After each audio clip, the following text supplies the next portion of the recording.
Alrighty, how's everyone doing today? Welcome to my channel. This is an educational channel, and we check into great theories, discoveries, concepts that you're probably not familiar with, but if you did, they would really impact your life in a positive way in terms of your spiritual, mental, and physical health. Basically, I come dropping bombs, truth bombs, and things that you probably aren't familiar with. Um, And this is a new feature in the last couple of weeks called the Q tip of the spear. And I go over a lot of the Q stuff and in the info war that I encountered in my daily, you know, surfing through the podcasts. I don't really do any social media except for the podcast world. So, I kind of stay out of the melee, but and I am kind of withdrawing from the whole thing because I think it's already over.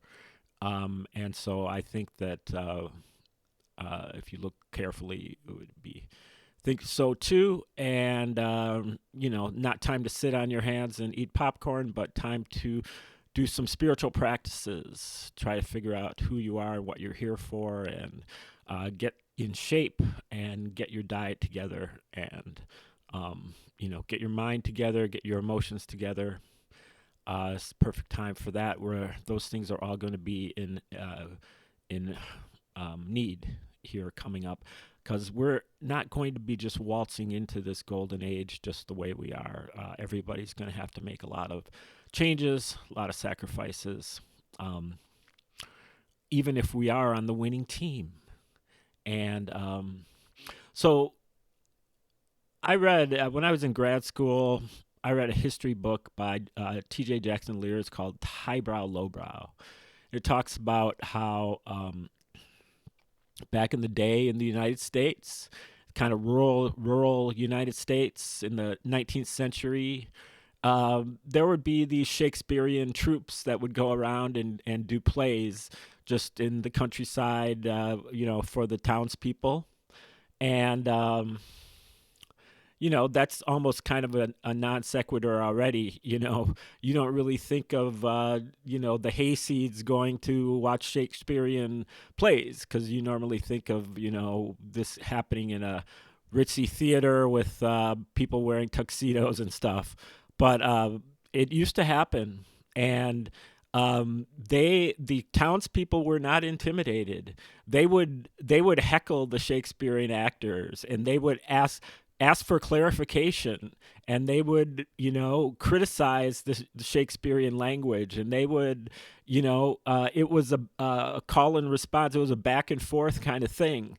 The audience wasn't so polite. They were willing to call out what they didn't like or what they didn't understand.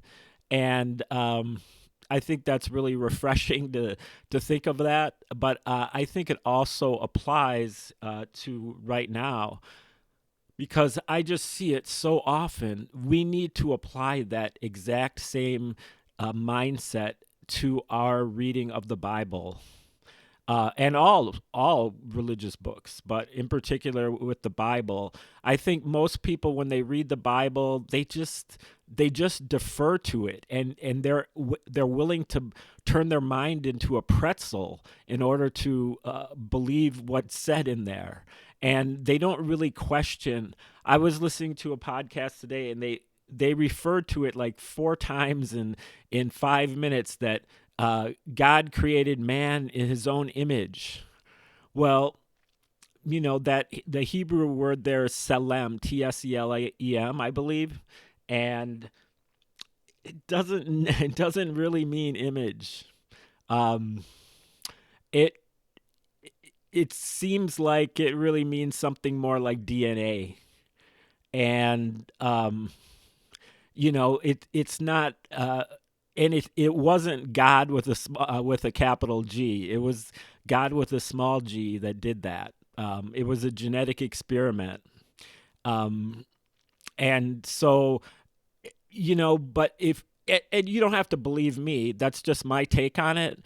But the main point that I'm making is that I think we all have to be willing to look at these scriptures with a critical eye. We can't just cuck to it and just be like, oh, okay, that's what it says, and that's what I believe. Ask some questions about it and criticize what doesn't make any sense. And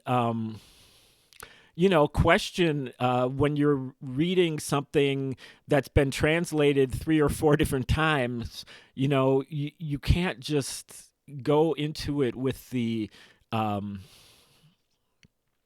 mindset that you can, just believe what's in there.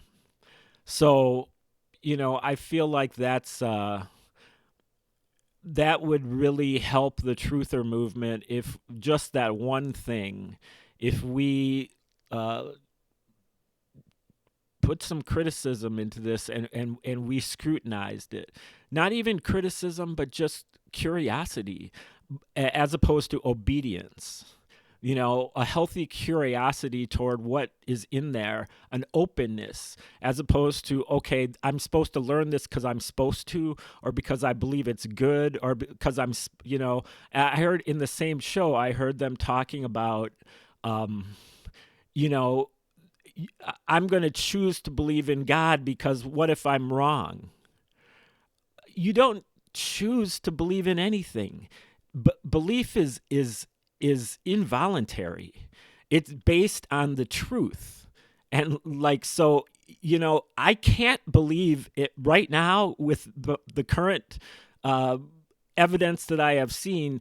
I can't believe in Jesus because I know that it's not true. Now, maybe I don't have the belief. Maybe I haven't learned from the proper sources or whatever. That's possible, but I can't just choose to believe it in the face of the evidence that I've seen. So when you're talking that way and when you're able to say, I choose to believe it, that's because you're keeping yourself in ignorance of it. The only way that you're going to be able to choose to believe something is if you don't really have any evidence either way.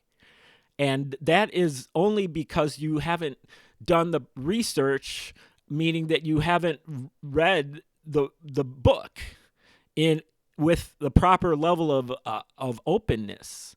You maybe read it, but you didn't get it because you're trying to see it in a certain way, and it doesn't come out that way because that's not what it is. There's a very different way to read the New Testament than the Old Testament. I mean, I believe that the Old Testament really is telling you the truth.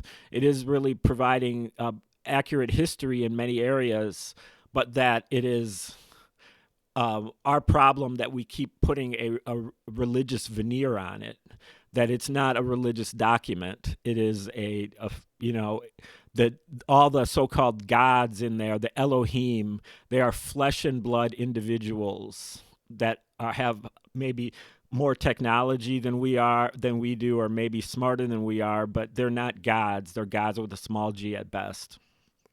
And they have a myriad of issues, personality problems, personality disorders, and mental illnesses.